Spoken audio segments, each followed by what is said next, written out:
आज विश्वास में मसीह में ऐसे भी लोग हैं जो बरसों से वचन सुनते हैं, विश्राम दिन आते हैं, परमेश्वर के वचन सुनते हैं, लेकिन उनके दिमाग में, उनके चित्त में कुछ नहीं जाता, क्योंकि वो सिर्फ बैठे रहते हैं, सुनते नहीं है और ना ही समझते हैं। इसलिए तो वचन में लिखा है, जो वचन नहीं समझता है उसे शैतान आकर चुरा ले जाता है। आज देखिए, विश्वासी खुद गलती कर रहे हैं, खुद व्यभिचार कर रहे हैं, लेकिन दूसरों को दोष लगा रहे हैं।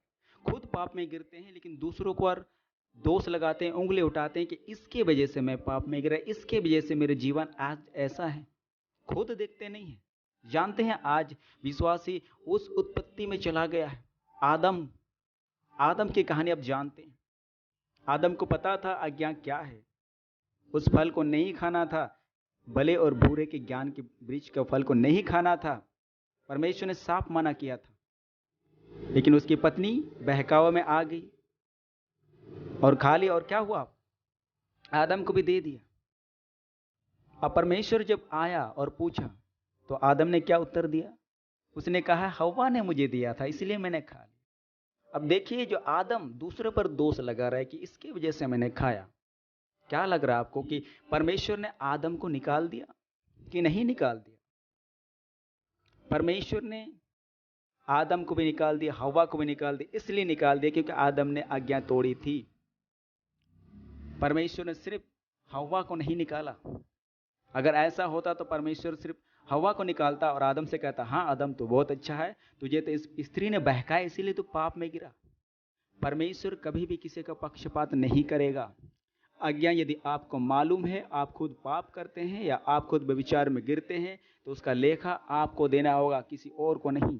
मनुष्य चाहे जितना भी आपको भरमा ले, जितना भी आपको प्रलोभन में गिराए, यूसुफ की तरह, यूसुफ जिस प्रकार से उसको व्यभिचार में गिराया जा रहा था, लेकिन उसके दिमाग में था कि मैं परमेश्वर की नज़र में ऐसे घृणित काम नहीं करूंगा, तो वो नहीं किया। हर एक मनुष्य, हर एक विश्वासी, आप सुन लीजिए ध्यान से कि आपको चाहे जैसे भी परिस्थिति क्यों ना हो, कोई क्यों ना बोले, कभी भी पाप में नहीं गिरना है। यदि आप गिरते हैं तो दूसरों पर दोष लगाना बंद कर दीजिए, क्योंकि लेखा आपको देना होगा। जिस तरह से आदम और हव्वा को परमेश्वर ने आदम की वाटिका से बाहर कर दिया, आपको भी परमेश्वर स्वर्ग के राज्य से बाहर कर देगा। इसीलिए तो वचन कहती है कि अपने आप को जांचो, तुम विश्वास में हो कि नहीं हो। कुछ विश्वासी दासों पर उंगली उठाने लगे हैं कि दास नहीं समझाते। मैं आपसे पूछना चाहता हूं, हर एक संडे दास आपको ये सिखाता है कि ऐसे काम नहीं करना, पाप नहीं करना, व्यभिचार नहीं करना है, गाली नहीं देना है, तब आपका दिमाग कहाँ था, तब आपका कान कहाँ था? दास आपको हर एक सप्ताह सुनाता है, समझाता है, फिर आप कहते हैं कि दास नहीं कहता। जब आपने वचन सुन लिया तो उसको मानना चाहिए कि नहीं मानना चाहिए? वो दिन नहीं है आज। एक समय था, आप जानते हैं, मूसा, उसकी खुद की बहन ने मूसा के विरुद्ध में बात किया था। परमेश्वर ने क्या कहा? तू मेरे दास के विरुद्ध में बात करने से क्यों नहीं डरी? उसको कोढ़ हो गया था, कोढ़। परमेश्वर के दास के विरुद्ध में बात किया था। अरे परमेश्वर के दास जो सेवा करते हैं, सुसमाचार सुनाते हैं, अच्छी बातों को लोगों को बताते हैं, उसका कैरेक्टर आप खराब करेंगे तो जो वचन वो प्रचार करेगा, क्या उस वचन पर कोई विश्वास करेगा?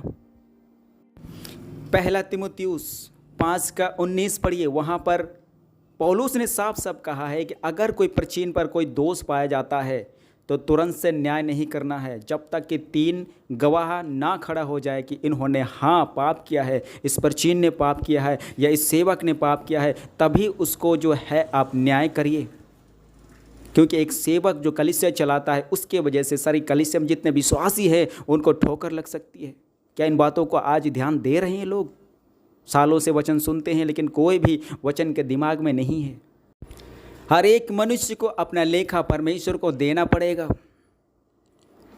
आदम ने जब फल खाया, ये परमेश्वर ने नहीं देखा कि किसने खिलाया या किसने दिया। परमेश्वर ने सिर्फ इतना देखा कि जो आज्ञा मैंने आदम को दिया था, क्या उसको माना कि नहीं माना। उन्होंने आज्ञा तोड़ी और परमेश्वर ने उसे आदम की वाटिका से निकाल दिया।